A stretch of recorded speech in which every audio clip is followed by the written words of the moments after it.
90% of people telling me that it's just not possible.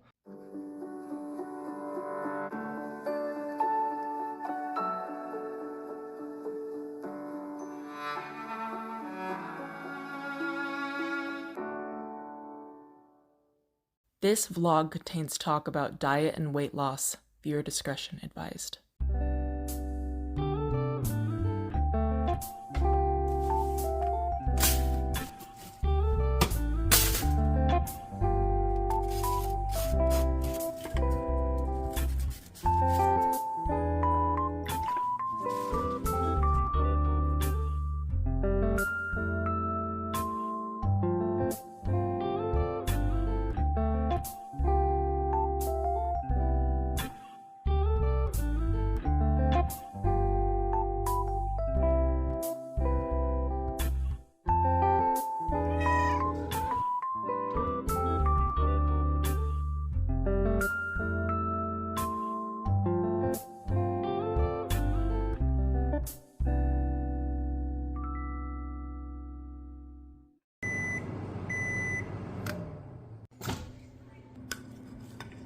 Good morning. I thought about making myself look a little bit more presentable with some makeup and, maybe washed hair. But I have yet to do my Beat Saber workout, and I'm gonna get disgusting and dripping in sweat, so there's really no point in getting glammed up, right? Quick update on my cat Faticus. He's doing a little bit better. Obviously not, leaps and bounds better, but he is putting on a little bit of weight. He's starting to explore more. He started grooming himself again. He's enjoying some outside time in the afternoon when it's not super crazy hot, but he's always loved getting nice and warm on the cement out there. Yeah, that appetite stimulant takes a load of stress off of my plate because the whole syringe feeding round the clock was doing a number to my cortisol levels. Just the fact that I really don't have to syringe feed him and he eats everything himself has been such a blessing right now. Between planning for Kieran's birthday coming up here soon, the sewing that I have to do for that, and just my cat being sick on top of it it's just been pretty stressful. But I am continuing to work out, which is really helping my stress. Just not super early in the morning like I originally wanted to do, so I've been trying to do it while Kieran's down for his nap. Speaking of working out, I have consistently done 4 to 5 days per week, and I've been very strict keto for the last 2 weeks, and I am already seeing results. It is awesome.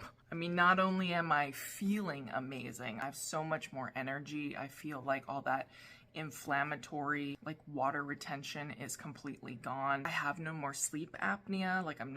I'm not snoring when I sleep anymore. And I have lost almost 9 pounds in the first 2 weeks of keto. Now, I have been keto for 4 years prior to breastfeeding Thora, when I was eating a bunch of carbs trying to keep my milk supply up. So I went through the whole keto flu again, and this whole 9 pounds of weight loss most likely is, like I said, that lymphatic retention, and maybe some of it is also fat loss. But for the most part, when you first start keto, you will dramatically drop a large amount of weight in the first couple of weeks, but somewhere after that it slows down to about a normal 2 maybe 3 pounds per week, which is the target that I'm hoping for. It's crazy though, because I am only 9 pounds and I'm cold.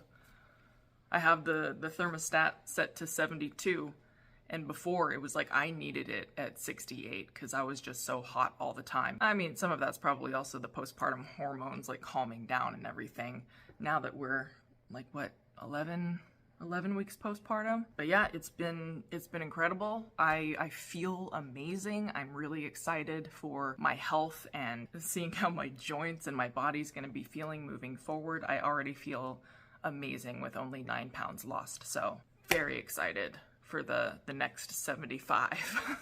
I did want to answer some questions that I got in the comment section regarding this weight loss journey. And the one that I got a few times, not just people suggesting to go on Ozempic, but there were people that were asking if I was on Ozempic or if I was going to try Ozempic. And the answer to that question is I'm not going to be doing any form of Ozempic or semaglutide, whatever that the generic name for that is. Reason being is that I just don't have a lot of like food thoughts, I guess. I don't have a lot of cravings for things that I shouldn't eat. Being keto already kind of takes away a lot of your hunger cues, and then add to that, I'm going to be going on Adderall, and that can also decrease your appetite. So the last thing that I want to do is inject myself with something else that's going to make me not hungry. I just don't think that would be a good healthy thing for me, considering that keto and Adderall already like decreased my appetite.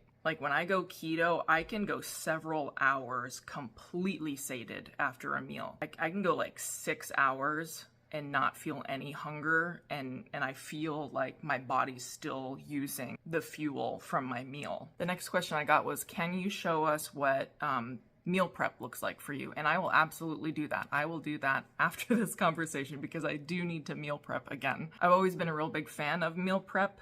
It's convenient for me to have prepared meals that I can just pop in the microwave. We had that surprise electric bill for our air conditioning that we were using for over $600. So we have been really, really strictly meal prepping. We have not eaten out in over 2 weeks. I think the last time I ate out was actually when I got Revenge of the Poke Bowl, which was a while ago. It's saving us a ton of money to not eat out. But yeah, all of my meal prepping is keto, and I will show you guys some of the like seasonings and things that I do to liven up what would otherwise be boring chicken and vegetables. Another person asked me what a sample day would look like for my eating. Right now, I am like super hardcore keto, so not even as many vegetables as I would normally eat. I'm just trying to remove the inflammation from my body as quickly as possible by limiting my carbs very, very low. I have an entirely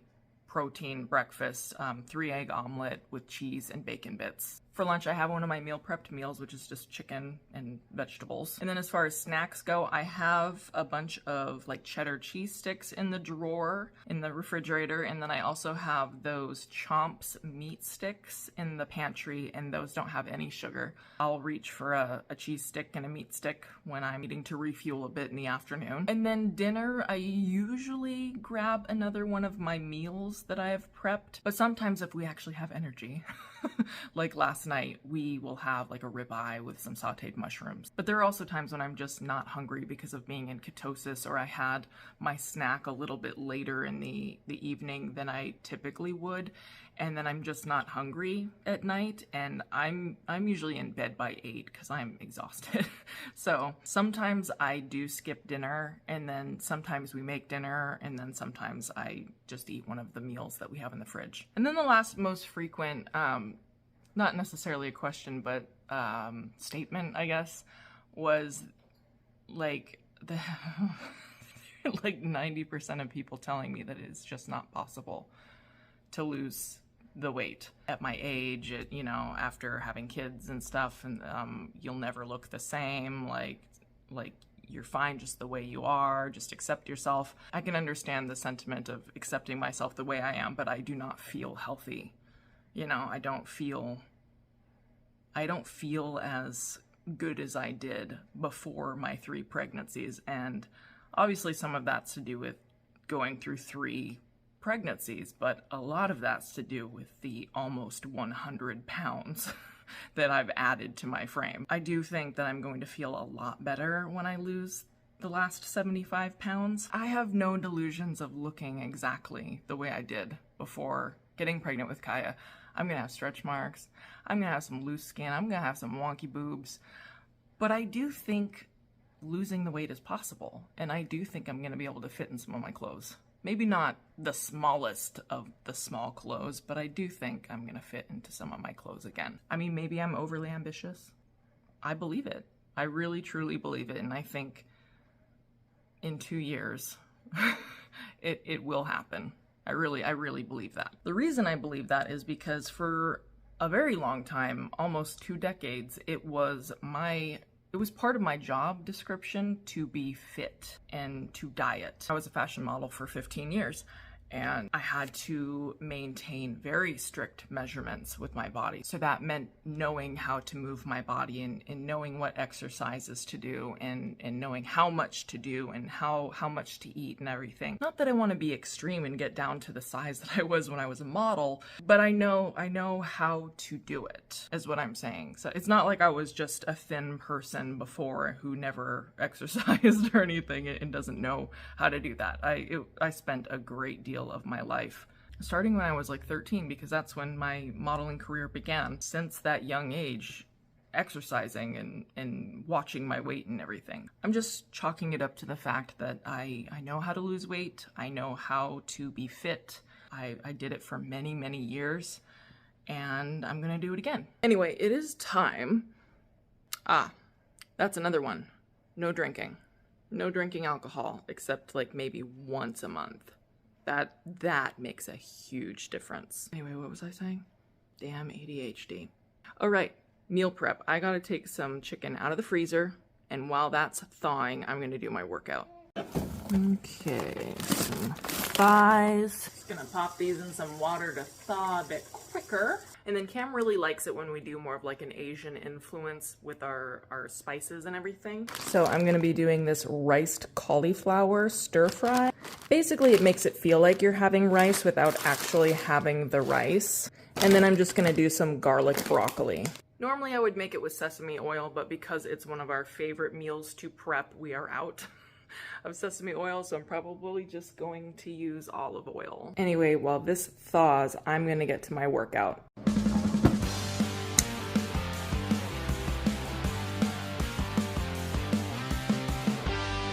Well, the headset battery just died about a third of the way through, so it's charging now. I'm gonna pick it back up probably when the kids go down for bed. 20 minutes left.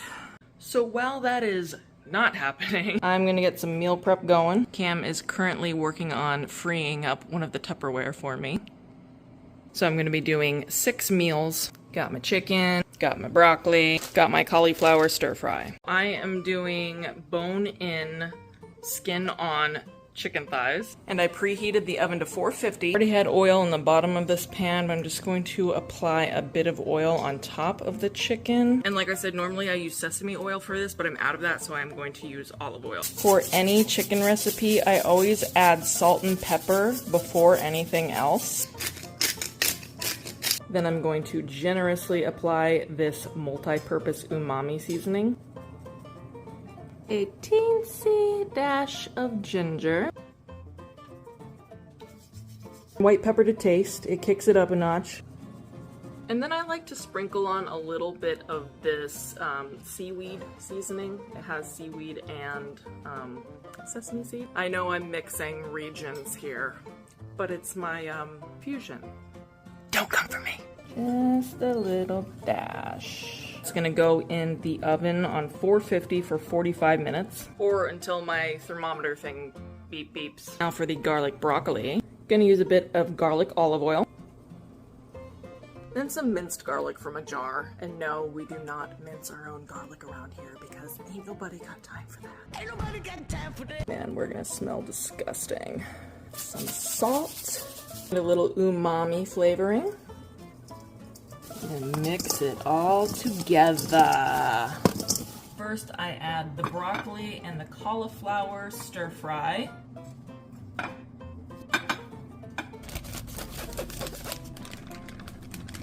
try to get 3 meals from 1 bag. That's why we're doing 2 bags. And these are still partially frozen. So I'm just gonna put the lids on them and then wait until the chicken comes out of the oven. Oh girl, it is ready. I like doing it in the turkey pan because it gets really crispy and juicy. Oh yeah.